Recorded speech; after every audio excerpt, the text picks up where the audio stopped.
The starter hub spring is used on tools that have a spring-assisted starter. It makes it easier to pull the starter over when starting the tool's engine. The spring mounts between the starter pulley and the starter hub. The most common problem with the spring is a broken tab where it mounts to either the pulley or the hub. Replacing the starter hub spring is a repair that you can do yourself, and I'm going to show you how. Hi, I'm Mark Socha.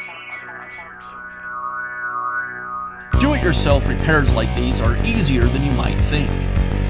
From lawn machines to cordless drills, kitchen mixers, Outdoor grills. our how-to videos walk you through each repair from start to finish.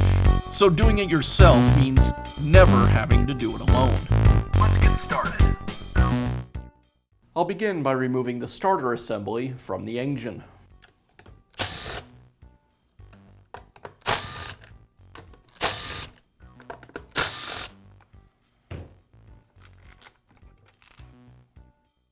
Now I can remove the screw that secures the starter. It's important that I hold down on the pulley as I do this, because the starter spring is still under tension, and the entire starter could come apart. With the screw removed, I can remove the hub and the spring.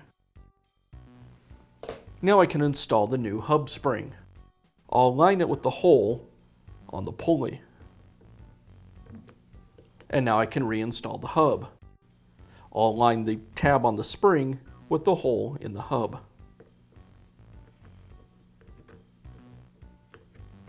And I'll secure it all back together with the screw.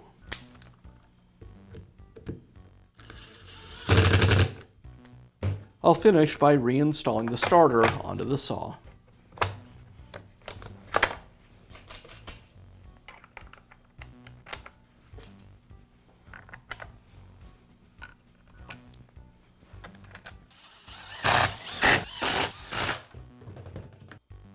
And that's all it takes to replace the starter hub spring on your chainsaw. Be sure to check back often for new videos and expert advice. If you found this video helpful, give us a thumbs up And leave a comment.